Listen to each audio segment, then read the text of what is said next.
Morning dear students. मुलांनो, आज आपण अंकिला मी दास तुझा ह्या संतवाणीवर आधारित जी प्रश्नोत्तरे आहेत म्हणजेच क्वेश्चन एंड आंसर त्याबद्दल अपन चर्चा करणार आहोत. हम लोग डिस्कशन करने वाले हैं. जो ब्रीफ है, जो बड़े बड़े क्वेश्चन एंड आंसर्स है. ओके बच्चों, तो सबसे पहले मैं आपको इस पोयम का अर्थ या भावार्थ जो है वो बताना चाह रही हूँ की संत नामदेव स्वतःला बाळ समजत आहेत आणि ते विठ्ठलरूपी मातेने आपल्या बाळाचा मायेने सांभाळ करावा हे सांगताना संत नामदेव म्हणतात, जर समजा आगीमध्ये बाळ चुकून पडले तर त्या बाळाची आई त्या बाळाच्या रक्षणासाठी धावत येते. त्याप्रमाणे हे देवा, तू माझ्या कार्यामध्ये काज म्हणजेच काय, कार्य पूर्ण करण्यासाठी माझ्या मदतीला धावते, कारण मी तुला शरण आलेला, मी तुला अंकित झालेला तुझा दास आहे. त्याचप्रमाणे आगे वो कहते की अगर जर पिल्लू धरतीवर पडलं तर क्षणाचाही विलंब न करता त्या पिल्लाची आई म्हणजे पक्षीण धरतीकडे जमिनीकडे झेप घेते त्या पिल्लाला वाचवण्यासाठी. त्याप्रमाणे हे विठ्ठला, तू मला माझ्या मदतीला धावत ये. वासरू म्हणजे काय, तर गाईचं पिल्लू. जेव्हा त्याला भूक लागते तर त्याला दूध पाजण्यासाठी गाय तत्काळ लगेच हंबरत वासराकडे धावत येते. त्याप्रमाणे हे देवा, तू माझ्यासाठी माझ्या कामामध्ये माझ्या अडचणीच्या वेळेला मला मदतीला ये. जेव्हा रानामध्ये वणवा पेटलेला असतो, वणवा मतलब क्या, फॉरेस्ट फायर, आणि त्या वणव्यामध्ये त्या आगीमध्ये जर पाडस सापडले असेल, पाडस म्हणजे काय, हरिणीचे पिल्लू, जो डियर है उसका बच्चा, वो अगर उसमें फंस गया है उस अग्नि में, तर हरिणी चिंतित होते. वो डियर क्या होता है, परेशान होता है, तरस जाता है अपने बछड़े से मिलने के लिए. तसेच नामदेव म्हणतात, हे विठ्ठला, तू माझ्यावर प्रेमाचा वर्षाव कर. ज्याप्रमाणे चातक पक्षी मेघाकडे विनंती करतो की ढगातून पाऊस पडू दे, कारण चातक हा पक्षी पाण्यावर जगतो, ढगातून पडणाऱ्या पावसावर जगत असतो, त्याप्रमाणे तू माझा सांभाळ कर. आता आपण प्रश्नोत्तरे बघूया. तुमच्या टेक्स्टबुकमध्ये पेज नंबर 3 त्याच्यावर काव्य सौंदर्य प्रश्न क्रमांक 4 आहे. तर पहिलं आहे, खालील ओळींचे रसग्रहण करा. आता बघा मुलांनो, रसग्रहण करा असं जर प्रश्न आला आणि तुम्हाला ओळी दिल्या असेल, आपको 2 लाइन्स देंगे पोयम के, उन 2 लाइन्स के बारे में, उनके एक्सप्लेनेशन के बारे में आपको लिखना है. लेकिन आप आंसर कैसे लिखोगे, ये आंसर आपको 3 टॉपिक में या 3 हिस्सों में लिखना है, 3 भाग में लिखना है. फर्स्ट वन है आशय सौंदर्य. आशय सौंदर्य मतलब इंट्रोडक्शन ऑफ द पोयम, वो लिखना है. तो देखो मैंने यहाँ पे आंसर दिया है. वारकरी संप्रदायातील कवी संत नामदेव यांचा अंकिला मी दास तुझा हा अभंग आहे. बराबर, इंट्रोडक्शन देंगे, पोयम का नाम देंगे, पोएट कौन है वो बोलेंगे.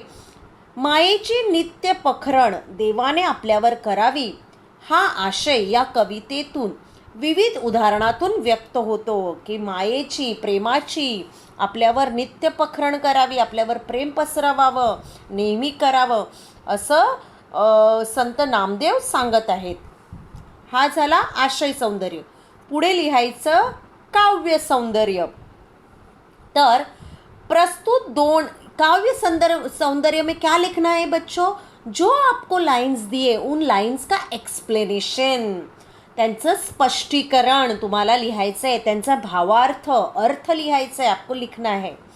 प्रस्तुत 2 चरणांमध्ये, चरण मतलब ओळी, ओवी, आपले पिल्लू, बघा आपले पिल्लू फांदीवरून पडताना जेव्हा पक्षिणी पाहते तेव्हा त्याचे रक्षण करताना ती वेगाने जमिनीकडे झेप घेते.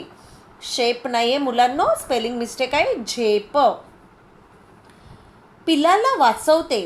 तसेच वासरू जेव्हा भुकेले होते तेव्हा त्या वासराची आई हंबरत त्याच्याकडे धाव घेते. हे उदाहरण देखो, काव्य सौंदर्य इनकम्प्लीट है, आगे के स्लाइड में दिया है. हे उदाहरण देताना संत नामदेव म्हणतात, त्याप्रमाणे हे परमेश्वरा, हे विठ्ठला, तू माझ्या प्रत्येक कार्यात धाव घे, म्हणजे माझ्या मदतीला ये. आता आपण दुसरा बघूया. आणि आता बघा, आपण 2 बघितलेले आहेत. काव्य सौंदर्य, आशय सौंदर्य बघितलं. आता आहे भाषिक वैशिष्ट्ये. भाषिक वैशिष्ट्ये म्हणजे काय, की त्या भाषेमध्ये, त्या कवितेतील त्या कोणती भाषेचा वापर केलेला त्याच्याबद्दल लिहायचं.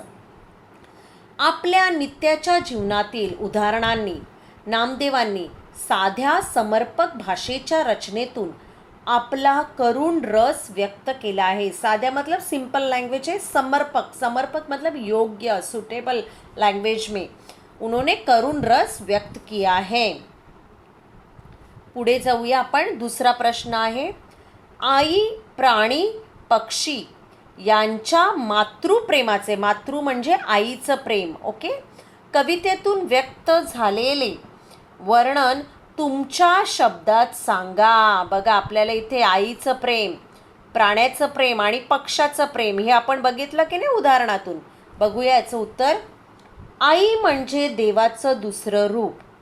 असं म्हणतात की देव स्वतः या जगात येऊ शकत नाही, म्हणून त्याने आईला या जगात पाठविले. प्रस्तुत अभंगातून आईच्या प्रेमाची महती म्हणजे महत्त्व, इम्पॉर्टन्स सांगताना संत नामदेव सांगतात की आगीमध्ये जर एखादं बाळ सापडलं तर त्याची दयाळू आई अति व्याकुळ होऊन त्याला वाचवते. प्राण्याच्या प्रेमाबद्दल सांगताना संत नामदेव सांगतात की एखाद्या गाईचं वासरू, आता एक पहिलं उदाहरण दिलं आईबद्दल. आता बघा प्राणी कोण आहे, गाय ही प्राणी आहे, ओके.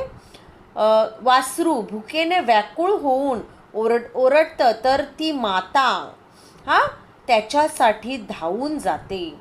त्याचप्रमाणे जंगलाला जर वणवा लागला असेल आणि जर एखाद्या हरिणीचे पाडस त्यात सापडले तर ती हरिणी त्यास वाचवण्यास अति चिंतातूर होते. आता त्याचप्रमाणे एखाद्या पक्षिणीचे पिल्लू, पक्षी, बर्ड घरट्यातून खाली जमिनीवर पडले तर ती पक्षिणी त्याला वाचविण्यासाठी लगेच झेप घेते, असे सांगितले आहे. ही झाली तुमची उदाहरणं. तिसरा प्रश्न आहे, संत नामदेवांनी परमेश्वराकडे केलेली विनंती, रिक्वेस्ट, विनंती, सोदाहरण स्पष्ट करा. सोदाहरण मीन्स विथ एक्झाम्पल, उदाहरण के साथ, उदाहरण सहित.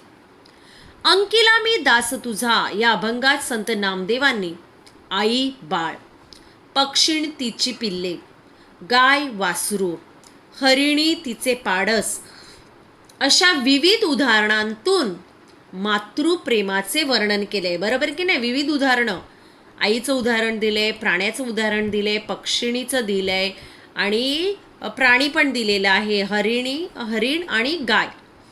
संत नामदेवानी विठ्ठलाला माऊली म्हणजे काय, आई असे म्हटले आहे.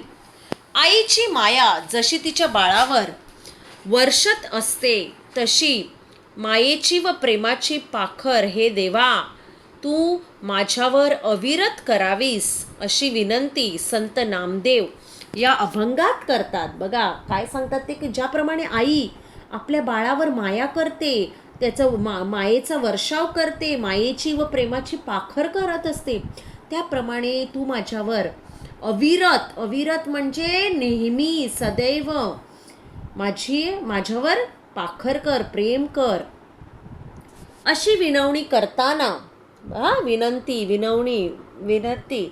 त्यांनी प्राणी पक्षामधील मातृप्रेमाची 3 उदाहरणं दिली आहेत.